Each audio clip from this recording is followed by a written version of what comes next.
ಬಾಹ್ಯಾಕಾಶದಿಂದ Sunita Williams ವಾಪಸ್ ಸನ್ನಿಹಿತ ತಮಿಳು ಸಿನಿಮಾಗಳನ್ನ ಹಿಂದಿಗೇಕೆ dub ಮಾಡುತ್ತೀರಿ? ತಮಿಳುನಾಡಿನ ದ್ವಿಭಾಷಾ ಸೂತ್ರಕ್ಕೆ ಪವನ್ ಕಲ್ಯಾಣ್ ಕಿಡಿಯೆಲ್ಲವನ್ನು ನೋಡೋಣ ಕರ್ನಾಟಕ ಟಾಪ್ 20ಯಲ್ಲಿ. ಭಾರತ ಮೂಲದ ಗಗನಯಾತ್ರಿ ಸುನೀತಾ ವಿಲಿಯಮ್ಸ್ ಮತ್ತು ಬುಜ್ ವಿಲ್ಮೋರ್ ಅವರನ್ನು ಭೂಮಿಗೆ ವಾಪಸ್ ಕರೆತರಲು ಸ್ಪೇಸ್ ಎಕ್ಸ್ನ ಫಾಲ್ಕನ್ 9 ರಾಕೆಟ್ ಉಡಾವಣೆ ಮಾಡಲಾಗಿದೆ. ಭಾರತೀಯ ಕಾಲಮಾನದ ಪ್ರಕಾರ ಇಂದು ಮುಂಜಾನೆ ಸುಮಾರು 4:33ಕ್ಕೆ ರಾಕೆಟ್ ಉಡಾವಣೆಗೊಂಡಿತ್ತು. 4 ಹೊಸ ಗಗನಯಾತ್ರಿಗಳಿರುವ ಕ್ರೂ ಡ್ರ್ಯಾಗನ್ ಕ್ಯಾಪ್ಸೂಲ್ ಇರುವ ಫಾಲ್ಕನ್ 9 ರಾಕೆಟ್ ಇದಾಗಿದೆ. ಕ್ರೂ 10ರ ಭಾಗವಾಗಿರುವ 4 ಗಗನಯಾತ್ರಿಗಳು ಸುನೀತಾ ವಿಲಿಯಮ್ಸ್ ಮತ್ತು ಬುಚ್ ವಿಲ್ಮೋರ್ ಸೇರಿದಂತೆ ಕ್ರೂ 9 ಗಗನಯಾತ್ರಿಗಳನ್ನ ಬಿಡುಗಡೆ ಮಾಡಲಿದೆ. ಸದ್ಯ ಅಂತಾರಾಷ್ಟ್ರೀಯ ಬಾಹ್ಯಾಕಾಶ ಕೇಂದ್ರದಲ್ಲಿ ಸುನೀತಾ ವಿಲಿಯಮ್ಸ್ ಮತ್ತು ಬುಚ್ ಸಿಲುಕಿಕೊಂಡಿದ್ದಾರೆ. ಮುಂದಿನ ಬುಧವಾರಕ್ಕಿಂತ ಮುನ್ನ ವಾಪಸ್ಸಾಗುವ ನಿರೀಕ್ಷೆ ಇದೆ. ಬೋಯಿಂಗ್ನ ಸ್ಟಾರ್ಲೈನರ್ ನೌಕೆಯಲ್ಲಿ ತಾಂತ್ರಿಕ ದೋಷ ಕಾಣಿಸಿಕೊಂಡ ಹಿನ್ನೆಲೆ ಸುನೀತಾ ಹಾಗೂ ವಿಲ್ಮೋರ್ ಬಾಹ್ಯಾಕಾಶ ನಿಲ್ದಾಣದಲ್ಲಿ 9 ತಿಂಗಳ ಕಾಲ ಸಿಲುಕಿಕೊಂಡಿದ್ದಾರೆ. ತ್ರಿಭಾಷಾ ಸೂತ್ರದ ಮೂಲಕ ಕೇಂದ್ರ ಸರ್ಕಾರ ಹಿಂದಿ ಹೇರಿಕೆ ಮಾಡ್ತಾ ಇದೆ ಅಂತ ಆಕ್ಷೇಪಿಸಿರುವ ತಮಿಳುನಾಡು ಸಿಎಂ ಸ್ಟಾಲಿನ್ಗೆ ನಟ ಹಾಗೂ ಆಂಧ್ರಪ್ರದೇಶದ ಡಿಸಿಎಂ ಪವನ್ ಕಲ್ಯಾಣ್ ತಿರುಗೇಟು ಕೊಟ್ಟಿದ್ದಾರೆ. ಹಿಂದಿ ಭಾಷೆ ವಿರೋಧಿಸುವವರು ತಮಿಳು ಸಿನಿಮಾವನ್ನ ಯಾಕೆ ಹಿಂದಿಗೆ ಡಬ್ ಮಾಡ್ತಿದ್ದೀರಾ ಅಂತ ಪವನ್ ಪ್ರಶ್ನಿಸಿದ್ದಾರೆ. ಕೇಂದ್ರ ಸರ್ಕಾರ ಮತ್ತು ತಮಿಳುನಾಡಿನ ನಡುವೆ ನಡೀತಾ ಇರುವ ತ್ರಿಭಾಷಾ ಫೈಟ್ ನಡುವೆ ಜನಸೇನಾ ಪಕ್ಷದ ಮುಖ್ಯಸ್ಥ ಪವನ್ ಕಲ್ಯಾಣ್ ಈ ಹೇಳಿಕೆ ಕೊಟ್ಟಿದ್ದಾರೆ. ಭಾರತದ ಭಾಷಾ ವೈವಿಧ್ಯತೆಯನ್ನ ಕಾಪಾಡುವ ಅಗತ್ಯವನ್ನ ಒತ್ತಿ ಹೇಳಿದ್ದಾರೆ. ದೇಶಕ್ಕೆ ಎರಡಲ್ಲ, ತಮಿಳುನಾಡು ಸೇರಿದಂತೆ ಬಹುಭಾಷೆಗಳು ಬೇಕು ಅಂತ ಹೇಳಿದ್ದಾರೆ. ಭಾರತಕ್ಕೆ ತಮಿಳು ಸೇರಿದಂತೆ ಬಹುಭಾಷೆಗಳ ಅಗತ್ಯವಿದೆ. ನಾವು ಭಾಷಾ ವೈವಿಧ್ಯತೆಯನ್ನು ಅಳವಡಿಸಿಕೊಳ್ಳಬೇಕು. ನಮ್ಮ ರಾಷ್ಟ್ರದ ಸಮಗ್ರತೆಯನ್ನು ಕಾಪಾಡಿಕೊಳ್ಳುವುದು ಮಾತ್ರವಲ್ಲದೆ ಜನರಲ್ಲಿ ಪ್ರೀತಿ ಮತ್ತು ಏಕತೆಯನ್ನು ಬೆಳೆಸಬೇಕು ಅಂತ ಹೇಳಿ ಆಶಯ ವ್ಯಕ್ತಪಡಿಸಿದ್ದಾರೆ. ಕೆಲವರು ಸಂಸ್ಕೃತವನ್ನು ಏಕೆ ಟೀಕಿಸ್ತಿದ್ದಾರೆ ಅಂತ ನನಗೆ ಅರ್ಥವಾಗ್ತಿಲ್ಲ. ಆರ್ಥಿಕ ಲಾಭಕ್ಕಾಗಿ ತಮ್ಮ ಸಿನಿಮಾಗಳನ್ನು ಹಿಂದಿಗೆ ಡಬ್ ಮಾಡಲು ಅವಕಾಶ ನೀಡಲು ತಮಿಳುನಾಡು ರಾಜಕಾರಣಿಗಳು ಹಿಂದಿಯನ್ನ ಏಕೆ ವಿರೋಧಿಸ್ತಾರೆ? ಅವರು ಬಾಲಿವುಡ್ನಿಂದ ಹಣವನ್ನು ಬಯಸ್ತಾರೆ, ಆದರೆ ಹಿಂದಿಯನ್ನು ಸ್ವೀಕರಿಸಲು ನಿರಾಕರಿಸ್ತಾರೆ. ಇದು ಯಾವ ರೀತಿಯ ತರ್ಕ ಅಂತ ಹೇಳಿ ಹಿಂದಿ ವಿರೋಧಿಗಳಿಗೆ ಟಾಂಗ್ ಕೊಟ್ಟಿದ್ದಾರೆ. ರಸ್ತೆ ಅಪಘಾತದಲ್ಲಿ ಗಾಯಗೊಂಡಿರುವ ವಿಧಾನಸಭೆ ಡೆಪ್ಯೂಟಿ ಸ್ಪೀಕರ್ ರುದ್ರಪ್ಪ ಲಮಾಣಿ ಅವರನ್ನು ಹೆಚ್ಚಿನ ಚಿಕಿತ್ಸೆಗಾಗಿ ದಾವಣಗೆರೆಯಿಂದ ಬೆಂಗಳೂರಿಗೆ ಶಿಫ್ಟ್ ಮಾಡಲಾಗಿದೆ. ನಿನ್ನೆ ಬಜೆಟ್ ಅಧಿವೇಶನ ಮುಗಿಸಿಕೊಂಡು ಬೆಂಗಳೂರಿನಿಂದ ಹಾವೇರಿಗೆ ತೆರಳುತ್ತಾ ಇದ್ರು. ಚಿತ್ರದುರ್ಗ ಜಿಲ್ಲೆಯ ಹಿರಿಯೂರು ತಾಲೂಕಿನ ಜೆಜೆಹಳ್ಳಿ ಗ್ರಾಮದ ಬಳಿ ಎಳನೀರು ಕುಡಿಯೋಕೆ ಗಾಡಿ ನಿಲ್ಲಿಸಿದ್ದಾರೆ. ಈ ವೇಳೆ ವೇಗವಾಗಿ ಬಂದ ಬೈಕ್ ಒಂದು ರುದ್ರಪ್ಪ ಲಮಾಣಿ ಅವರ ಕಾರಿಗೆ ಗುದ್ದಿದೆ.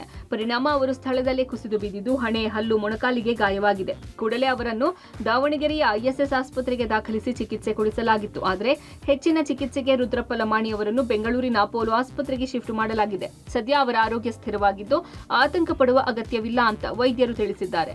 ಸಿಎಂ ಸಿದ್ದರಾಮಯ್ಯ ಸೇರಿದಂತೆ ಹಲವು ನಾಯಕರು ಅವರ ಆರೋಗ್ಯ ವಿಚಾರಿಸಿದ್ದಾರೆ. ಚಾಮರಾಜಪೇಟೆಯ ಆನಂದಪುರಂನಲ್ಲಿ ನೀರು ತರಲು ಹೋದಾಗ ಕರೆಂಟ್ ಶಾಕ್ ಹೊಡೆದು ಮಹಿಳೆ ದುರಂತ ಸಾವನ್ನಪ್ಪಿರುವ ಘಟನೆ ಎಲ್ಲರನ್ನ ಕಣ್ಣೀರಾಗಿಸಿತ್ತು. ಶಾಶ್ವತ ನೀರಿನ ಸಂಪರ್ಕ ಕಲ್ಪಿಸದ ಕಾರಣ ಅನಿವಾರ್ಯವಾಗಿ ಸ್ಲಂ ನಿವಾಸಿಗಳು ಅನಧಿಕೃತವಾಗಿ ವಿದ್ಯುತ್ ಸಂಪರ್ಕವನ್ನ ಮೋಟಾರಿಗೆ ಹಾಕಿ ನೀರು ತುಂಬಿಸಿಕೊಳ್ಳುವ ಪರಿಸ್ಥಿತಿ ನಿರ್ಮಾಣ ಆಗಿತ್ತು. ಈ ಘಟನೆ ಬೆನ್ನಲ್ಲೇ ಬೆಸ್ಕಾಂ ಎಚ್ಚೆತ್ತುಕೊಂಡಿದೆ. ಬೆಸ್ಕಾಂ ಅಧಿಕಾರಿಗಳು ಸ್ಥಳಕ್ಕೆ ಭೇಟಿ ಕೊಟ್ಟು ಮೋಟಾರಿಗೆ ಸಂಪರ್ಕ ಪಡೆದುಕೊಳ್ಳುತ್ತಿದ್ದ ವಿದ್ಯುತ್ ಸಂಪರ್ಕವನ್ನ ಕಟ್ ಮಾಡಿದ್ದಾರೆ. ಪರಿಣಾಮ ಸ್ಲಂ ನಿವಾಸಿಗಳು ಈಗ ನೀರು ಇಲ್ಲದೆ ಪರದಾಡುವಂತಾಗಿದೆ. ಸಾಕಷ್ಟು ಬಾರಿ ಮನವಿ ಮಾಡಿದ್ರು, ನಮಗೆ ನೀರಿನ ಸಂಪರ್ಕ ಕಲ್ಪಿಸಿಲ್ಲ, ಈಗ ನೀರಿಲ್ಲದೆ ಪರದಾಡುತ್ತಿದ್ದೇವೆ ಅಂತ ನಿವಾಸಿಗಳು ಆಕ್ರೋಶ ಹೊರಹಾಕಿದ್ದಾರೆ. ರಾಜ್ಯದಲ್ಲಿ ಪಿಂಚಣಿಗಾಗಿ ವಿಶೇಷ ಚೇತನರು ಸಿಎಂ ಮನೆ, ಸಚಿವರ ಮನೆ ಅಲ್ದಾಡ್ತಾ ಇದ್ದಾರೆ. ಮೈಸೂರಿನಿಂದ ವೀಲ್ ಚೇರ್, ವಾಕಿಂಗ್ ಸ್ಟಿಕ್ ಹಿಡಿದು ಬೆಂಗಳೂರಿಗೆ ಆಗಮಿಸಿದ ವಿಶೇಷ ಚೇತನರು 7 ಮಿನಿಸ್ಟರ್ ಕ್ವಾರ್ಟರ್ಸ್ನ ರಸ್ತೆಯಲ್ಲಿ ಅಳಲು ತೋಡ್ಕೊಂಡಿದ್ದಾರೆ. ಕೂಡಲೇ ಸ್ಥಳಕ್ಕೆ ಆಗಮಿಸಿದ ಸಚಿವ ಜಮೀರ್ ಅಹಮದ್ ಸಮಸ್ಯೆ ಇತ್ಯರ್ಥಪಡಿಸುವ ಬಗ್ಗೆ ಭರವಸೆ ಕೊಟ್ಟಿದ್ದಾರೆ.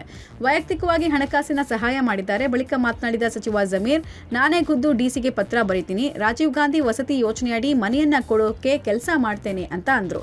ಸಿಎಂ ಗಮನಕ್ಕೆ ತರೋದಾಗಿ ಹೇಳಿದ್ರು. ವಿಶೇಷ ಚೇತನರ ಪರಿಸ್ಥಿತಿ ಕಂಡು ಜಮೀರ್ ಕಣ್ಣೀರು ಹಾಕಿದ್ದಾರೆ.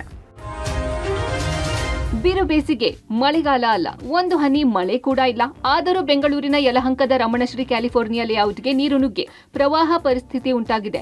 ಕಾರಣ ಲೇಔಟ್ನ ಪಕ್ಕದಲ್ಲಿ ಹರಿಯುವ ರಾಜಕಾಲುವೆಯನ್ನ ಅರಣ್ಯ ಇಲಾಖೆ ಬಂದ್ ಮಾಡಿದ ಪರಿಣಾಮ ನೀರೆಲ್ಲ ಲೇಔಟ್ಗಳಿಗೆ ನುಗ್ಗಿ ಕೃತಕ ಕೆರೆ ಸೃಷ್ಟಿಯಾಗಿದೆ. ಇನ್ನು ರಾಜಕಾಲುವೆ ನೀರು ಲೇಔಟ್ಗೆ ನುಗ್ಗಿದ ಪರಿಣಾಮ 20 ಮನೆಯವರು ಮನೆ ಖಾಲಿ ಮಾಡಿದ್ದಾರಂತೆ. ಕೆಟ್ಟ ವಾಸನೆ, ಸೊಳ್ಳೆ, ರೋಗ ರುಜಿನಕ್ಕೆ ಮಾರ್ಗ ಆಗ್ತಾ ಇದೆ. ರಾಜಕಾಲುವೆ ನೀರು ಹೊರಬರದಂತೆ ಶಾಶ್ವತ ಪರಿಹಾರ ಕಲ್ಪಿಸಬೇಕು ಅಂತ ನಿವಾಸಿಗಳು ಆಗ್ರಹಿಸುತ್ತಾ ಇದ್ದಾರೆ. ರಣಬಿಸಿಲಿಗೆ ಸಿಲಿಕಾನ್ ಸಿಟಿ ಮಂದಿ ಹೈರಾಣಾಗಿದ್ದಾರೆ. ಬೆಂಗಳೂರಿನಲ್ಲಿ ಕಳೆದ 24 ಗಂಟೆಯಲ್ಲಿ 35.4 ಗರಿಷ್ಠ ಉಷ್ಣಾಂಶ ದಾಖಲಾಗಿದೆ. ಸಾಮಾನ್ಯ ಉಷ್ಣಾಂಶಕ್ಕಿಂತ 3 ಡಿಗ್ರಿ ಏರಿಕೆಯಾಗಿದೆ. ಸಾಮಾನ್ಯವಾಗಿ ಮಾರ್ಚ್ ಮಧ್ಯದ ವಾರದಲ್ಲಿ 32 ಡಿಗ್ರಿ ಉಷ್ಣಾಂಶ ದಾಖಲಾಗ್ತಿತ್ತು. ಆದರೆ ಈ ಬಾರಿ 3 ಡಿಗ್ರಿ ಉಷ್ಣಾಂಶದಲ್ಲಿ ಏರಿಕೆ ಕಂಡಿದೆ. ಗರಿಷ್ಠ ಉಷ್ಣಾಂಶ ಅಷ್ಟೇ ಅಲ್ಲದೆ ಕನಿಷ್ಠ ಉಷ್ಣಾಂಶದಲ್ಲೂ ಕೂಡ ಏರಿಕೆಯಾಗಿದೆ. ಬೆಂಗಳೂರು ಅಂತಾರಾಷ್ಟ್ರೀಯ ವಿಮಾನ ನಿಲ್ದಾಣದಲ್ಲಿ 35.5 ಡಿಗ್ರಿ ಸೆಲ್ಸಿಯಸ್ನಷ್ಟು ಗರಿಷ್ಠ ಉಷ್ಣಾಂಶ ಇದ್ರೆ 19.5 ಡಿಗ್ರಿ ಕನಿಷ್ಠ ಉಷ್ಣಾಂಶ ದಾಖಲಾಗಿದೆ. HAL ಏರ್ಪೋರ್ಟ್ನಲ್ಲಿ 35.6 ಡಿಗ್ರಿ ಗರಿಷ್ಠ ಉಷ್ಣಾಂಶ ಇದೆ. ಬೆಂಗಳೂರು ಅಷ್ಟೇ ಅಲ್ಲದೆ ರಾಜ್ಯದ ಎಲ್ಲ ಜಿಲ್ಲೆಗಳಲ್ಲೂ ಕೂಡ ಉಷ್ಣಾಂಶ ಹೆಚ್ಚಾಗಿದೆ. ಕಲಬುರಗಿಯಲ್ಲಿ 40.4, ವಿಜಯಪುರದಲ್ಲಿ 39.8, ರಾಯಚೂರು, ಚಿತ್ರದುರ್ಗ, ಕೋಲಾರದಲ್ಲಿ ತಲಾ 38 ಡಿಗ್ರಿ ಸೆಲ್ಸಿಯಸ್ ಉಷ್ಣಾಂಶ ದಾಖಲಾಗಿದೆ. ದೇಶಾದ್ಯಂತ ಹೋಳಿ ಹಬ್ಬವನ್ನ ಸಂಭ್ರಮದಿಂದ ಆಚರಣೆ ಮಾಡಲಾಗ್ತಿದೆ.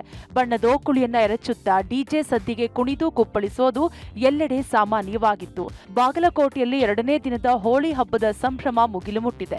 ಬಸವೇಶ್ವರ ವೃತ್ತದಲ್ಲಿ ರೇನ್ ಡ್ಯಾನ್ಸ್ ಮಾಡಿ ಸಾವಿರಾರು ಯುವಕರು, ಯುವತಿಯರು, ಮಕ್ಕಳು ಸಂಭ್ರಮಿಸಿದ್ದಾರೆ.